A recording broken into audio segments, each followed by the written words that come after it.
Welcome back to another video, and today I thought I'd do something different for you guys. I found myself sitting down to watch Regular Show the other day, and I just got to thinking, man, Regular Show has had some cool villains over its life cycle. Now one might say a villain has to be super evil and be trying to Thanos the entire planet to be counted as a villain, but I disagree, and I'll show you exactly what I mean. The bros have faced many obstacles and many opponents throughout their time of being employed at the park, and some of them range from super evil and disturbing, from really cool but still considered a op. Therefore, I'm counting them as a villain. Now today I've gathered a few villains who I consider really awesome, and I wanted to talk about them with you guys. So yeah, this isn't in any particular order or anything. So first we have the Stress Monster. In episode 25 season 4, we see Skips get so stressed that it literally starts taking over his body. Skips is busy fixing the cart until Mordecai and Rigby come into the garage and ask him to fix the pump for the fountain, saying they didn't know what they were doing. He disagrees at first, but gives in eventually, which leads to him doing hella favors for everyone. And throughout this episode, Skips tries to hide his stress, but eventually it becomes so bad to the point to where a doctor told Skips if he didn't get it under control, he would lose his life, which I thought was pretty weird because Skips is supposed to be immortal. But anyways, Pops tells him he needs to visit an ancient bell that would get rid of his stress when he rings it. This episode was creepy as hell, considering all the dead bodies the guys had to pass to get to the bell.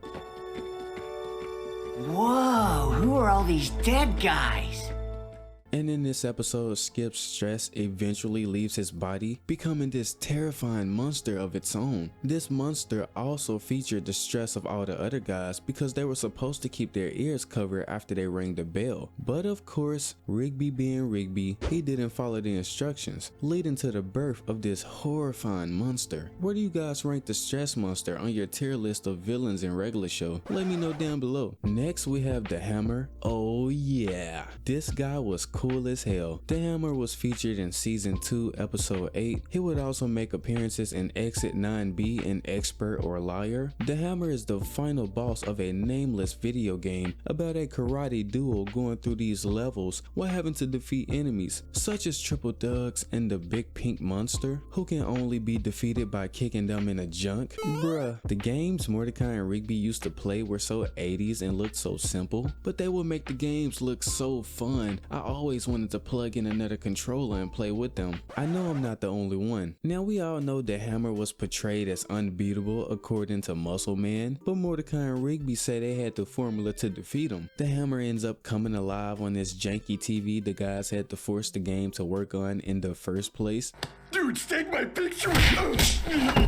And they later learned that the Hammer was super OP Because one hit from this man would take a whole life, and he can only be damaged with furniture for some odd reason. So yeah, the Hammer is definitely on my list because he looks super awesome. Next up we have the Game Store Manager. Man, I love this episode so much. It was one of those episodes that got me hooked on the show early, to be honest. In season 2 episode 12, we are introduced to the Game Store Manager. He was this lame guy who worked at this local game store and had made some beef with Mordecai and Rigby after selling them this trash board game. I mean, the guys had completely made fools out of themselves on game night, bringing this trash because they thought it was going to be cool. So after denying the bros a refund, they take it upon themselves to destroy the credibility of this game to the customers that were standing in line waiting to purchase it. And they had hurt the sales so much that they end up in this all-out battle with this game store manager.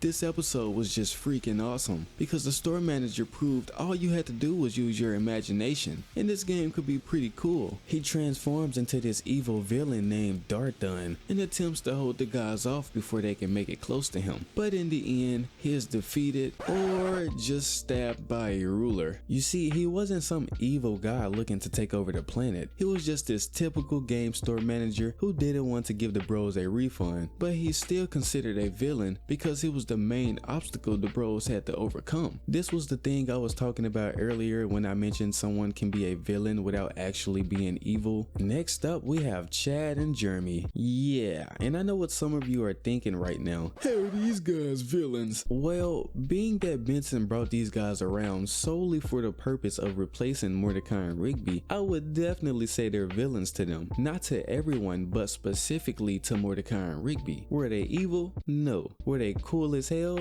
Yes. A villain doesn't have to be evil in my eyes. Also, I know I wasn't the only one who thought these guys were super chill and just cool as hell. I would have loved to see more of them actually. Low key, if they gave these guys their own spinoff, with it being based around their daily lives as tech wizards or something like that, fixing various jobs, fighting all kinds of viruses or something like that, because you gotta keep in mind these guys were super intelligent. I think that would be a great show, to be honest. Am I tripping or what, bros? Would a Chad and Jeremy show be a good idea? Let me know down below. Next, we have Mr. Ross. Being that the regular show movie is indeed canon, I just had to include Mr. Ross. Mr. Ross is the main antagonist in the regular show movie. He was an insane evil volleyball coach / science teacher who wanted revenge on Rigby for both ruining his volleyball championship game and getting this man sent to prison by accidentally exposing his illegal plutonium smuggling. Now unaware to him, Rigby's entire reason for ruining his volleyball championship game was meant to get revenge on his bully who was always picking on Rigby, but in the process he ended up creating a beef that would change everything. Now ironically, Rigby could have been a villain in this movie himself, with us finding out that Mordecai actually did get into the college of his choice, but it was Rigby who didn't get into the school, so he fakes a rejection letter and gives it to Mordecai, ruining his future. This was the only reason Mordecai worked at the park in the first place. This was so fucked up, and even till this day, I still can't believe Rigby would do that to someone he called his best friend. Am I tripping or what? Tell me that's not some evil villain stuff. Next on the list, we have Carl, who was known as a nightmare alien. Carl is a minor character in regular show. He made his debut as the antagonist in the season 8 episode The Dream Warrior. Now if you aren't familiar with Carl, Carl was sent by Anti-Pops to invade Pop's dreams and force him to give him his address. This leads to Pops getting scared out of his mind and using his powers in reality without knowing, making it hard for everyone else in the house to sleep. After many trials to make the nightmares end, the alien keeps sneaking into his dreams and scaring Pops, but never getting his address. And although Pops was terrified at first because he does get trapped in his own dream with this horrifying monster, he eventually turns that fear into rage and kicks the crap out of this monster. But yeah, even though we didn't get to see Carl that much, he was pretty cool to me, and the idea of a creature hunting your dreams every night is pretty terrifying, so I had to include him. Next up, we got my man Peeps. This was another one of those very memorable episodes. Peeps is a giant light screen green eyeball who spies on all the groundskeepers at the park. Hired by Benson because he had gotten fed up with Mordecai and Rigby's crap, this man Benson had taken the statement, "I'm keeping an eye on you," literally. Peeps was hired by Benson to keep an eye on Mordecai and Rigby, but he ends up abusing his role and starts spying on everyone at the park instead. And eventually Benson tells Peeps he is creeping everyone out and asks Peeps to leave, but he refuses because of the contract Benson signed in the first place to get this man to come to the park, which then leads to Mordecai challenging Peeps to a staring contest, and it was agreed that if he lost, he will leave. But on the other hand, if Mordecai loses, Peeps gets to take everyone's eyes in the most painful way by using an ice cream scooper and a needle, to which Mordecai accepts. Yeah, I don't know if I would trust Mordecai with that, but he ends up coming out on top in the end. Even with this man Peeps cheating, this was a pretty cool episode, and he was a pretty weird and cool villain. I mean, how could you not love a floating gross looking eye, right?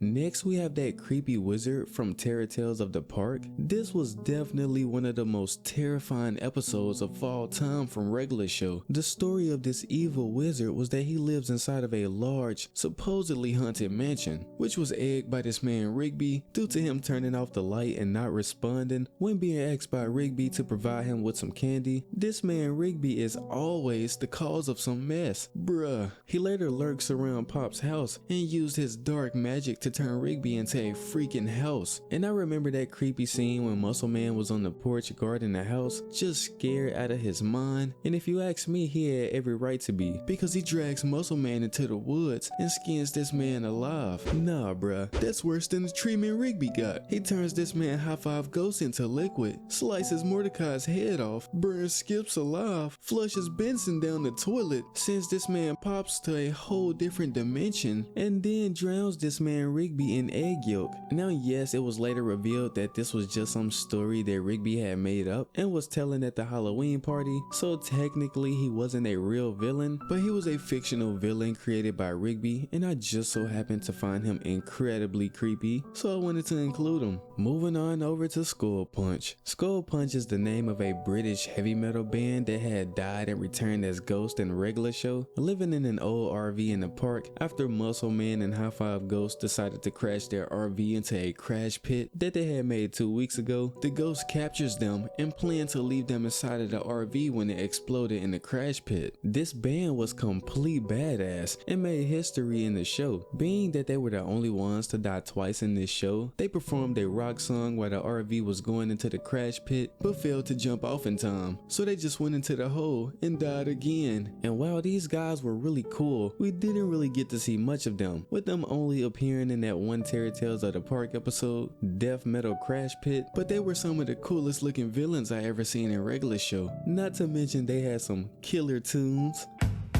Devastation Night! But yeah, this episode was pretty disturbing if you ask me, so I had to include them. Next up, we got my guy Clorebane. Who remembers this evil man, baby? Yeah, Clorebane was the destroyer we first seen in Fist of Justice, serving as the main antagonist. It is also mentioned that he is related to the Guardians of Eternal Youth as their evil little brother, and he has to fight Skips every 157 years. This was awesome, and especially the first time I seen him. His main goal is to defeat Skips and reign over the Guardians of Eternal Youth's realm as part of the council. And I remember this episode, he was fighting Skips for a while and was pretty much getting the best of him until he loses to Mordecai and Rigby shortly afterwards. Now Skips and Clorebane actually go way back, because Clorebane was a student at Bennett's Academy. You know, the same school Skips had attended a long time ago. This was back when he went by walks, and pretty much if you know the story of Skips, you know the death of his first and only love happened when she gets caught in the crossfire of a battle Skips had promised her he wasn't going to participate in. So as you can imagine, that death hit Skips extra hard, and this is when the long beef of Skips and Clorebane started. Pretty interesting story, to be honest. Let me know if you guys want me to cover the full story of Skips. But anyways guys, these are just a few out of the many villains in Regular Show that I really liked, and I felt some of these don't get talked about enough, so I wanted to talk about a few that were my favorites. So how do you guys feel about my list? This wasn't a scariest character list obviously, but just some cool villains that I like pretty much. Are there any villains in Regular Show that you feel are underrated and don't get talked about enough? Let me know in the comments down below. But anyways, thanks for checking out today's video, and until next time, peace.